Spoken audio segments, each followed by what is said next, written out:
Major break in a grisly case we've been following for close to a year now. Police arresting the man you see on the screen in the hoodie there in connection with the deaths of a young man and young woman.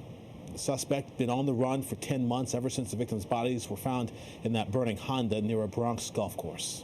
PIX7's Mary Murphy's covered this case since the very beginning. She had just finished an exclusive interview with one victim's mother before that arrest was announced. Hi there, Mary. It's pretty remarkable, Tamsin and Corey. The mother of Nikki Huang came to our studios for an interview this morning. She wanted people to break their silence and help police find the accused killers. Here's how the day started. How did you find out what had happened? Amy Chan looked away in pain, revealing her nephew FaceTimed her about the double murder of her daughter, Nikki Huang, and Nikki's friend Jesse Parrilla in the early hours of May 16, 2022. The two found in Parrilla's burning Honda with fatal gunshot wounds to the head. Her nephew sent a screenshot from Citizens app. It said a car found with a male and a female burnt. Within minutes of Amy Chan completing her first TV interview, PIX 11 News received word one of the prime suspects was caught in the Bronx.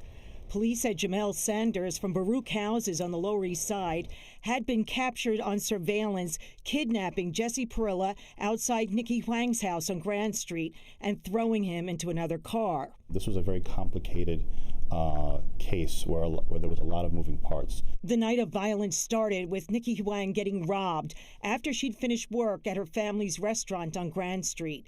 She called her dad at 9:30 p.m. The reason she was calling was to tell him to change the locks on the door because they took her key. So she was worried about them going to the house. I think that Nikki was expressing her angst about being robbed, and maybe the wrong person heard that. Around 11 p.m. on Sunday, May 15th, a man alleged to be a member of Down the Hill gang was fatally shot on Avenue D and East 3rd Street. The victim, Brandon Atkinson, was a half-brother of Stephen Santiago, still wanted in the Parrilla Huang murders. You have the two gangs that were involved, the Up the Hill, Down the Hill gangs. Jesse Parrilla had just given Nikki Huang a ride home about 1 a.m.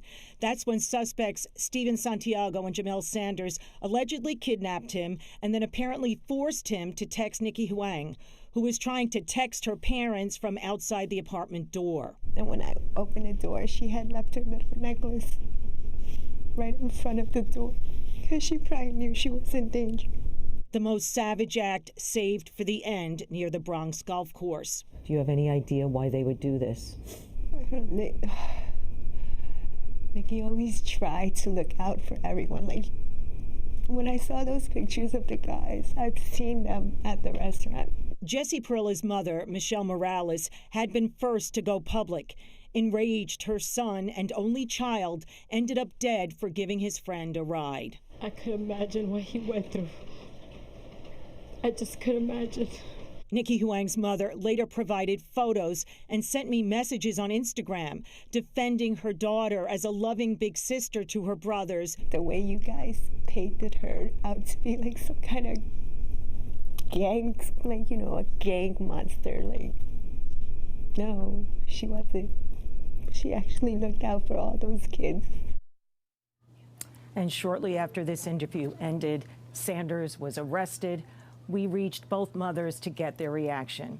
Nikki Huang's mother said, "I kept asking Detective Soto if this would end up a cold case, and he always assured me it would not. I'm thankful that the detective stayed persistent and thankful that you got as much exposure for my daughter's and Jesse's case from the beginning." The mother of Jesse Parrilla told us, "I want to thank the team that's working on this, and I think the investigation is going in the right direction. We will be doing more work on this story and plan to have follow-up reports with new information that we have."